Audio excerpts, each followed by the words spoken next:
Then let's get this over with. What do you want to know?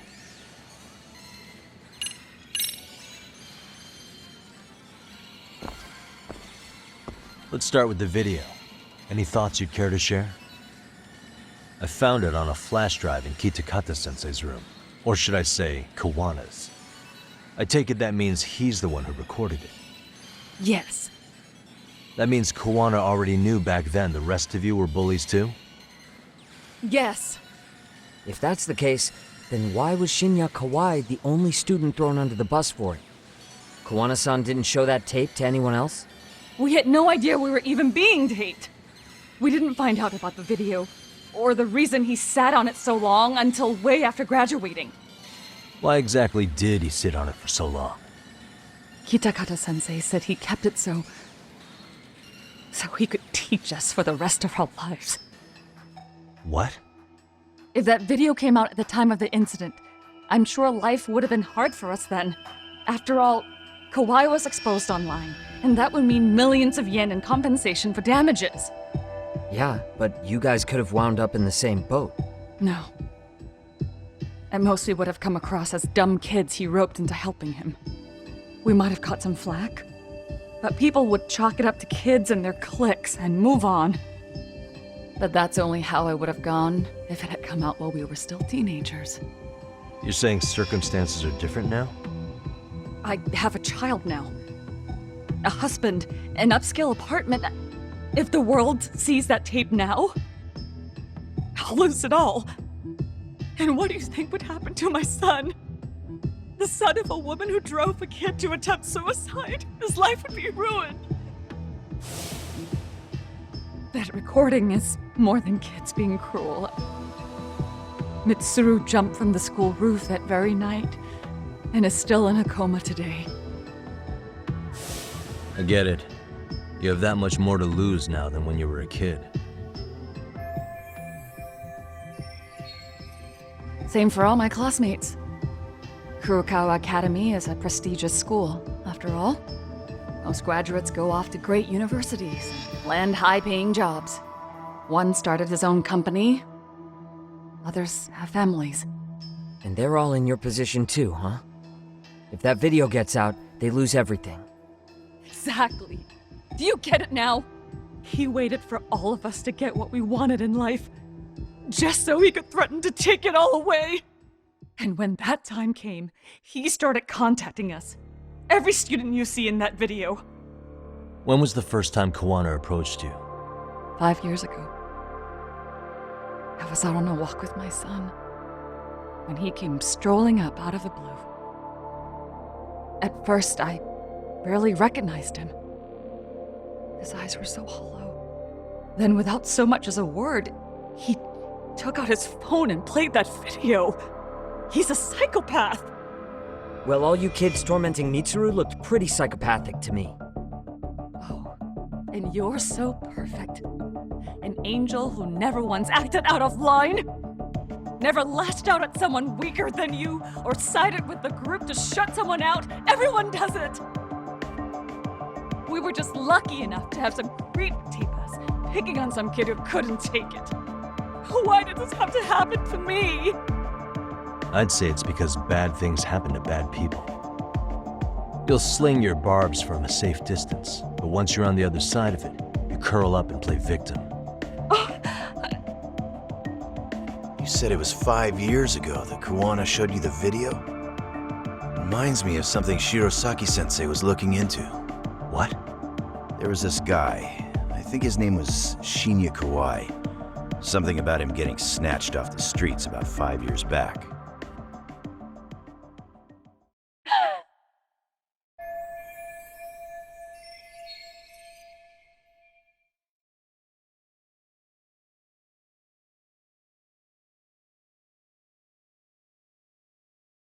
Then it was you No! guys. It wasn't us! We could never do something like that! Wasn't us, huh? So you're not denying he was murdered after all? Who was it then? All Sensei told us was to find Kawai somewhere in Kamurocho, then bring him back with us, no matter what it took. Did Kawana tell you what he wanted with him? He needs to be there when you all beg for forgiveness. is all he said. And if we refused, he'd leak the video. So we all went to see Kawai, but he wanted nothing to do with Sensei. Considering he'd cost him everything, that came as no surprise. But doing nothing would cost the rest of you everything too. Yes. So we had to force him into our van. After he'd put up a fight. Yeah, that lines up with what the local eyewitnesses said. So then what happened? Nobody's heard from the guy since. We were directed to bring him to a wharf in Yokohama. And that's where we begged for forgiveness. After that, he said we were free to go. All except Kawai. So you left him there alone with Kawana? We had to. The day after, I got a message on my phone from Sensei. What did it say? Nothing. There was only a video. It was of all of us, pushing Kawai into the van. Turns out he recorded what we did in the city. You can see all our faces so clearly. How we covered Kawai's mouth as he screamed for help. Even if you know all the backstory, the video is a clear-cut abduction. As I was watching it the first time, another message came in. This time, a picture. When I saw it, I just went cold. That's when I knew I would never be able to escape him. It was a picture of Kawai.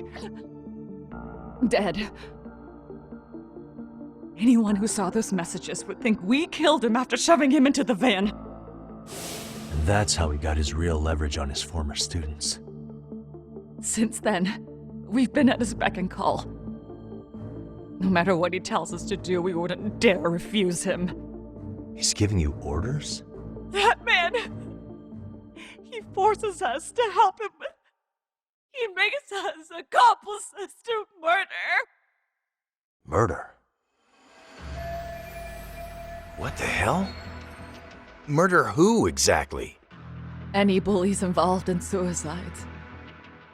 That's who Sensei's got it in for. Anyone he could find across the country. He doesn't even care how old the case is.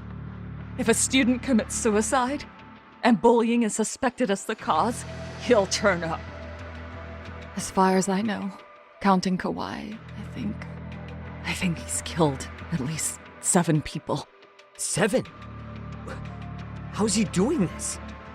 So his idea of justice is killing bullies? Across the entire country? He said that's the only way we can atone. Anyone who drives someone to suicide must always face justice. Until society comes to terms with this, he says we'll keep getting our hands dirty. That way, we might be able to save the next few Mitsurus before it's too late for them. Not sure I should say this out loud, but I'm kind of rooting for this guy now. Yeah, let's not.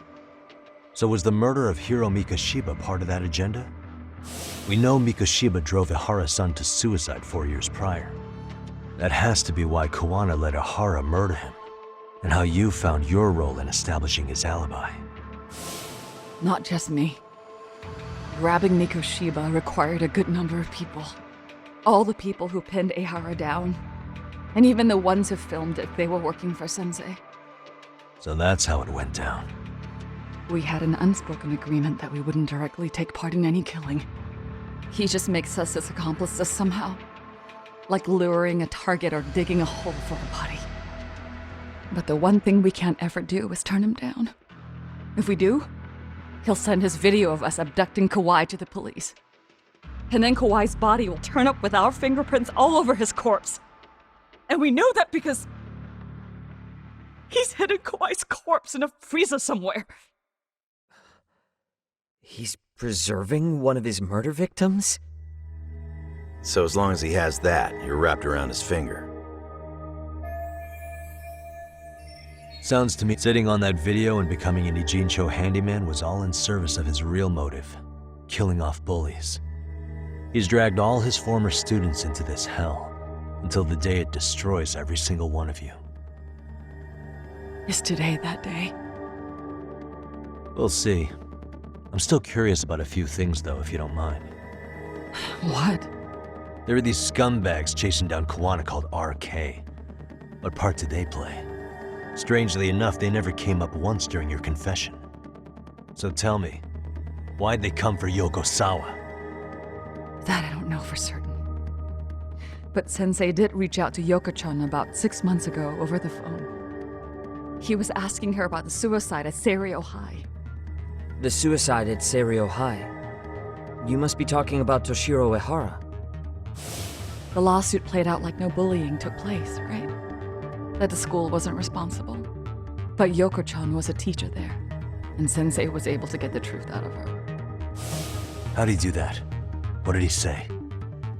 From Yoko-chan's perspective, she and Sensei were both just teachers dealing with students attempting suicide. I think that's why she let her guard down and told them everything.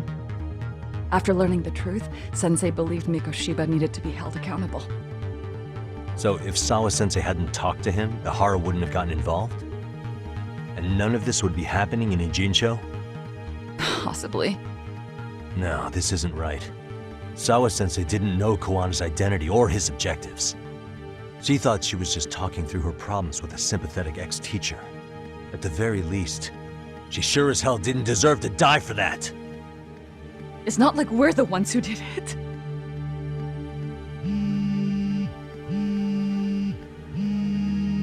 Who is it? Block number. Hello? Yo, know who this is, Yagami? Kawana? Yeah. I heard you're looking for me. Where are you? I'm willing to meet you now if you come alone. But you have to let Mamiya go in exchange. What? Alright. She's free as soon as I see you. Works for me. Then come on down to your office. I thought I'd let myself in. What? Gotta say, this chair's pretty comfy. Pretty sure I locked up behind me when I left. Listen, I'll only meet you alone. No one else. And don't make me wait long, or I could change my mind. He told me to meet him alone. You can let Mamiya-san go once I confirm he's there. You gonna be alright by yourself? Well, he already knows Mamiya-san's with us. I'm guessing he was watching us from somewhere. And I can't afford to do anything that would piss him off enough to make him disappear. Got it. Oh, we'll take care of this end of it. Shouldn't you move your ass?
Really, guys?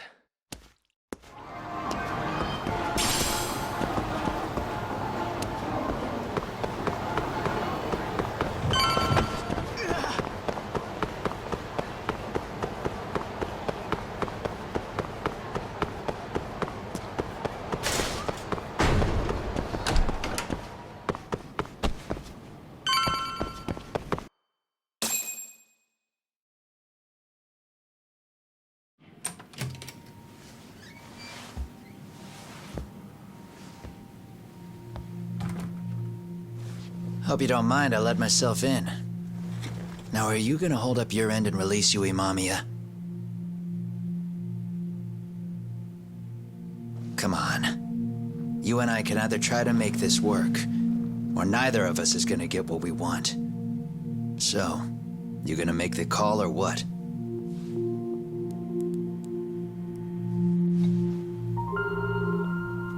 Hello?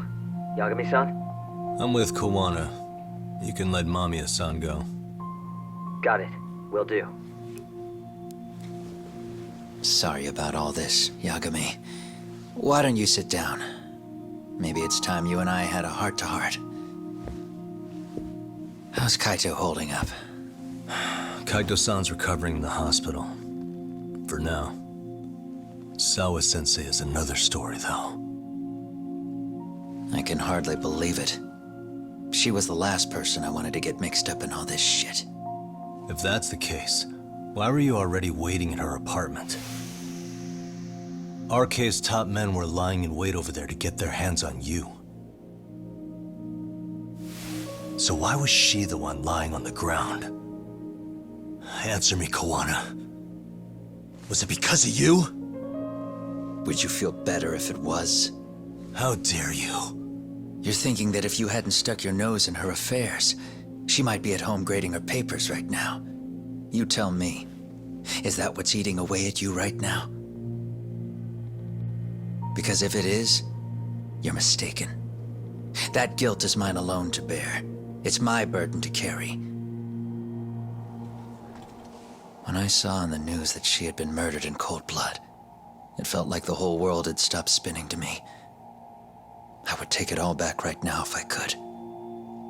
But unfortunately, to fix this, I'd need to turn the clock back further than you'd think. You mean back to when you were a school teacher? Yeah, basically. Back to when I still had a little faith in humanity. Seeing someone's life get cut short, you never really bounce back from it, do you? But I don't have to tell you that. I did my homework on you, Yagami. It seems you were a fairly accomplished lawyer. You even scored a murder acquittal. But we both know how that ended. The death of an innocent young woman.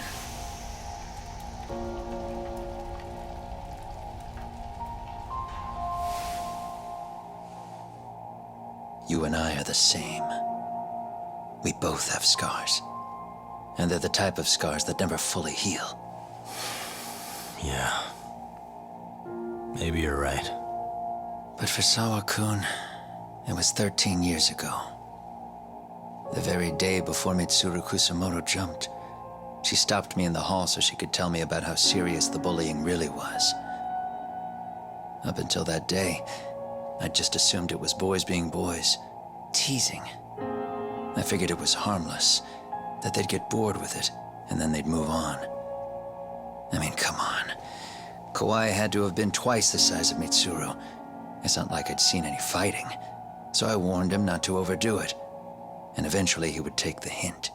Well, according to what I was told, you smirked, actually. Yeah. I guess that's what I did.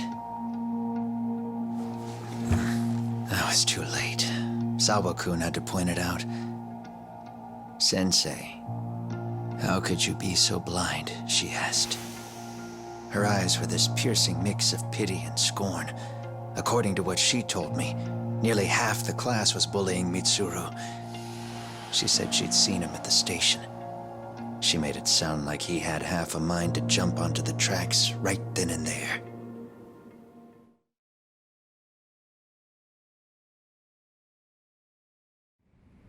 I'm not so presumptuous anymore. But back then, I used to think my students were my biggest fans.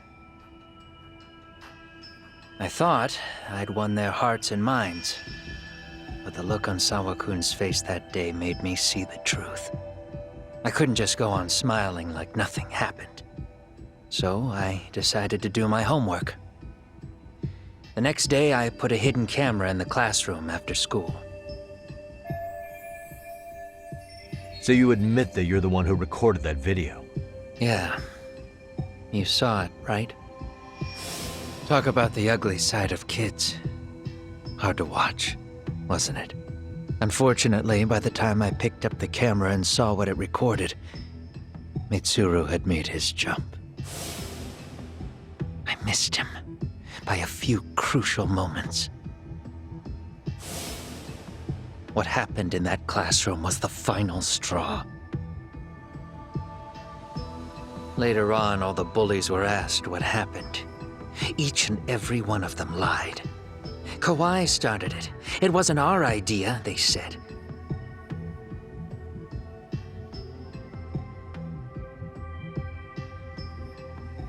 To anyone outside of it, all they'd seen was Kawai forcing Mitsuru to do his bidding.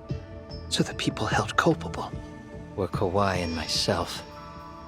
The callous homeroom teacher who deliberately turned a blind eye. That was the day I began living my life with real purpose. So you couldn't forgive your students who got away with bullying. You went so far, you put aside your own life to make sure they atoned somehow. That's right. Mitsuru Kusamoto's still a vegetable. He's as good as dead. But I don't care. We have no right to forget about him.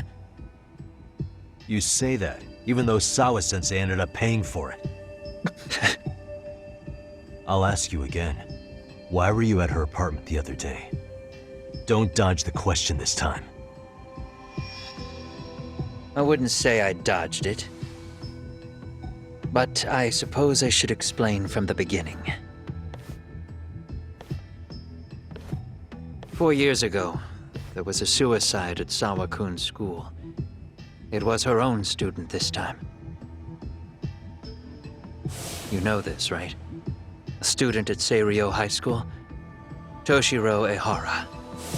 Yeah. When she was in court, Sawa-kun had no choice but to say there wasn't any bullying. Soon as she told me that, I knew Hiro Mikoshiba would be my next target. Of course, she had no idea about any of that. When Sawa-kun learned Mikoshiba had been murdered, though, she reached out to me herself. What did she want? She had a sneaking suspicion that I was involved in his death. She called me a few times, prodding carefully for answers. Quite the perceptive lady, really. And? What kind of answers did you give her? I denied any knowledge of it, but at one point, she mentioned something kind of odd. That there was a detective at the school already investigating the incident. Huh? She meant you, of course. A detective already knee-deep into the case, despite the police barely even knowing about Mikoshiba.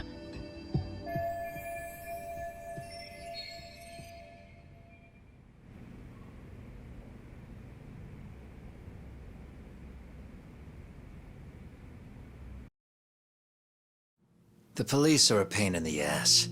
But when an out-of-town detective comes sniffing around, that's bad. I knew I had to act fast to get you off the trail. Although, Sawa-kun was a problem too. I thought I'd kill two birds with one stone. And then what? First, I found out where the two of you would be meeting up, at that little cafe. Then, I hired the Liumang to step in. But you put up one hell of a fight. They had strength in numbers, but you would have taken out the whole group if I hadn't stepped in. Nonetheless, my other message went through. At the same time, Sawa-kun was handed a photo of Mikoshiba's final moments. I left that task to someone you know. Yue Mamiya. They hadn't seen each other in 13 years. Sawa-kun had no idea. The lady in the sunglasses. Yui Mamiya was involved in that too? Everything I did that night was intended as a warning to Sawa-kun. Although, I guess I didn't have to be so extreme about it. Yeah. Sawa-sensei was too smart. She must have started suspecting that you'd had something to do with Mikoshiba's murder. After all, who else could have known we'd be meeting at that cafe? She'd have traced it right back to you. Even if Sawa-kun had started to suspect me, I knew she wouldn't sell me out to the cops. We're too alike. The both of us lost students to suicide on our watch. That said, I couldn't bear the thought of dragging her down into the mess I started, so I scared her off, and I thought she would stay away. The day she was killed, she called to ask if we could speak in person. I could tell something was wrong. She was on the verge of tears the whole call. Then she broke down. I asked her why, of course, but she wouldn't give me a straight answer no matter how I tried.